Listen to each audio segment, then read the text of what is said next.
हाय नमस्कार मित्र हो, VT लाईन स्टार मध्ये आपलं सर्वांचं स्वागत आहे। आज आपण जाणार आहोत आई कुर्लाई देवीच्या मंदिरात दर्शनासाठी।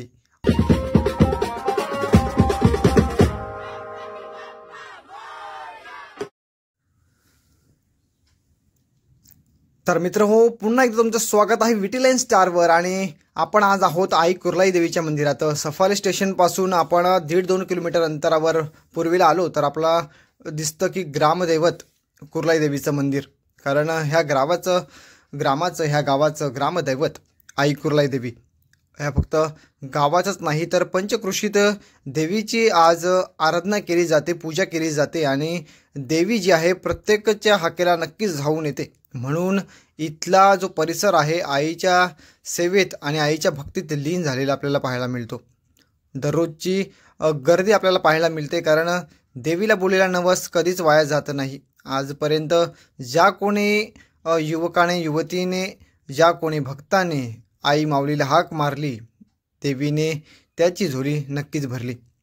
बाजूला असलेली शिवशंकराची पिंड शिवलिंग आपल्याला पाहायला मिळते। अनेक अशी शिवलिंग आहेत ह्या परिसरात, परंतु इथे मात्र श्रावण महिन्यात अजून काही भक्तांना आकर्षित केलं जातं, गर्दी अजून लोटली जाते।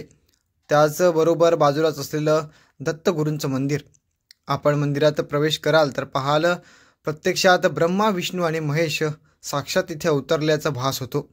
आम्ही देखील दर्शन घेऊन तृप्त झालो, कारण सुंदर आणि सुबक मूर्तीसह इथे ज्ञानस्थ बसण्यासारखी शांतता पाहायला मिळाली। बाजूलाच असलेलं हनुमंताचं मंदिर आम्ही तिथे देखील जाऊन दर्शन घेतलं। महाबली, बजरंगबली, संकटमोचन आणि कष्टभंजन हनुमंताचं हे मंदिर अगदी प्रसन्न वाटणारा इथला माहोल होता। पुन्हा आपण येतोय आई माऊलीच्या दरबारात। आई कुर्लाई देवी सफर येथे आपण आहोत। आई माऊलीचा महिमा तुम्हाला मी थोड्याच वेळात सांगेन, कारण इथले जे पुजारी आहेत तर त्याने आम्हाला थक्क करून सोडलं, कारण आम्ही इतक्या वेळा इथे दर्शन घेतले परंतु आजपर्यंत इथला काही प्रसंग माहिती नव्हता। इथे कशी सुरुवात झाली, काय झालं होतं माहिती नाही, परंतु इथले जे बंधू आहेत, वाजे भाऊ आहेत, काका आहेत, जे पुजारीचं काम करतात, इथे सेवेकरीचं काम करतात, त्याने आम्हाला पूर्ण हकीकत सांगितली की आई माऊली जी आहे, आई कुर्लाई देवी जी आहे, जी सरतोडी गावात तिचं मूळ स्थान आहे, तिथे आई एक मोठ्या तांदल्यासह सापडली। तो देवीचा तांदला अगदी लोकांनी तिथे भक्तीसाठी अशा प्रकारे सुरुवात केली, परंतु सफाळ्यातील काही नाविकांनी, काही भाविकांनी तिथे सफाळ्यात मंदिर बांधून आईला तिथे स्थापन करण्याचं ठरविले। परंतु सगळं काही ठरलं, आता मंदिर देखील बांधून झालं आणि मंदिरात मूर्ती स्थापन करण्यासाठी, तो देवीचा तांदला स्थापन करण्यासाठी आणण्यासाठी खूप लोकांची मदत लागली। अनेक लोक तिथे तो तांदला आणण्यासाठी गेले। त्या आधीच्या काळात, पूर्वीच्या काळात बैलगाडीच्या सहारे तो तांदला आणण्यासाठी गेले। तो तांदला गाडीत भरत असताना, गाडीत ठेवत असताना त्या गाडीचे 4 ते 5 गाडीचे आस मोडले गेले। आस म्हणजे जो बैलगाडीचा मेन पार्ट असतो, बैलगाडीचा जो कणा असतो, तो त्याला आस म्हणतात। आणि ते 4 ते 5 आस मोडले गेले आणि अथक प्रयत्नानंतर देवीला ह्या सफाळे गावात आणण्यात आलं। सफाळे गावात आणून देवीला अगदी मनोभावाने मंदिरात स्थापना करण्यात आली। मुखवटा आणि साडी नेसून आई माऊली अजून देखील रूप बहरलं, तसेच दागदागिन्यांनी आई माऊली अजून सजून गेली। नवरात्रीच्या 9 दिवसात इथला माहोल काही ओरच असतो। भाविकांनी जर 9 देवीचं दर्शन घ्यायचं ठरवलं तर त्यामध्ये एक देवीचं दर्शन होतं, ते म्हणजे आई कुर्लाई देवीचं।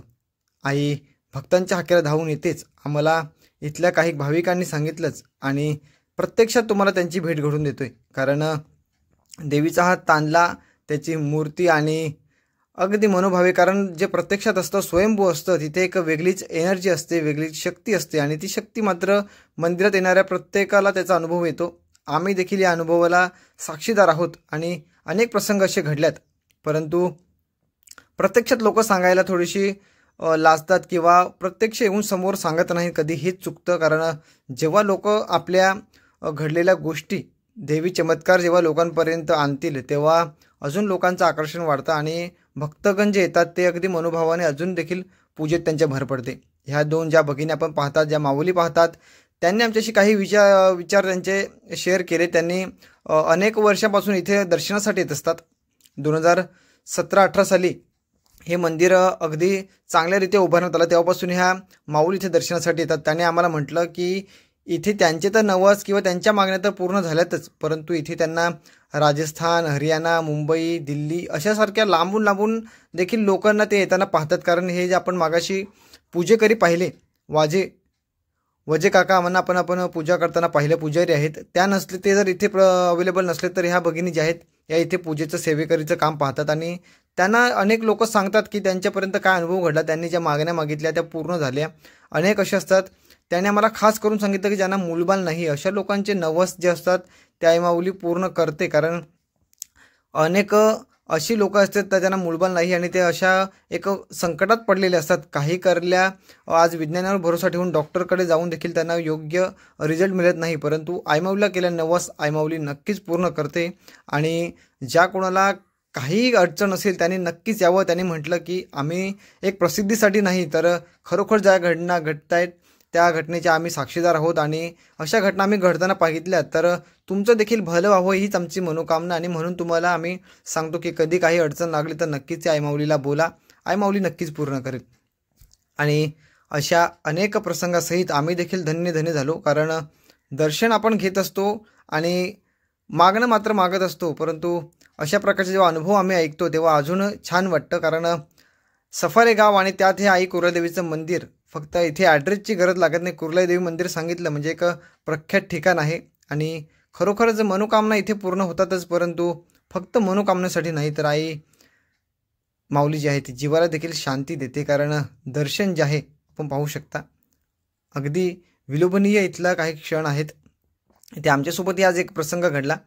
दत्तगुरूंच्या मंदिरात पाय पडत असताना आम्ही आजूबाजूला पाहिलं तर काहीच गाड्यांची वर्दळ होती, परंतु आम्हाला गाईचा आवाज ऐकू आला मिथून भाऊनं देखील. आणि मला पण अशा प्रकारचे छोटे मोठे कधी कधी प्रसंग घडतात आणि अशा प्रसंगावरच भक्ती अवलंबून आहे. कारण जिथे चमत्कार तिथे नमस्कार ही आत्ताची जरी पिढीला माहीत असलं तरी खरोखर चमत्कार घडतोयच. तुम्ही विश्वास ठेवा किंवा नका ठेवू, परंतु देव आहे, देव असणार आणि चमत्कार मात्र घडणार. तुमच्या जीवनात असे काही प्रसंग घडले असतील तर आम्हाला नक्कीच शेअर करा, कमेंट बॉक्समध्ये कळवा. जर तुम्हाला काही अडचण असेल तर आणि ह्या मंदिरात तुम्ही कधी आलात का तर नक्कीच कळवा. तुमच्या अजून एखाद्या ठिकाणाला आम्हाला भेट द्यायची असेल, एखादा ठिकाण जे आहे ते एक्सप्लोअर करायचं असेल, अजून दाखवायचं असेल तर आम्हाला नक्कीच कळवा. आम्ही येण्याचा प्रयत्न करू, ती तुमची माहिती आपण यूट्यूबच्या माध्यमातून जगासमोर आणण्याचा प्रयत्न करू. तोपर्यंत बनून राहा आपल्या चॅनलवर, सबस्क्राईब नक्कीच करा. हे देवीचं मंदिर जे आहे हे आपल्या भक्तगणांपर्यंत नक्कीच शेअर करा, जेणेकरून लोक येतील, त्यांच्या मागण्या आईपर्यंत मागतील, आई त्यांची झोली भरून नक्कीच देईल आणि मनोकामना त्यांच्याही पूर्ण होत हीच आई चरणी प्रार्थना. पुन्हा भेटू अनोख्या एखाद्या ब्लॉगमध्ये. तोपर्यंत आई माऊलीचा उदो उदो.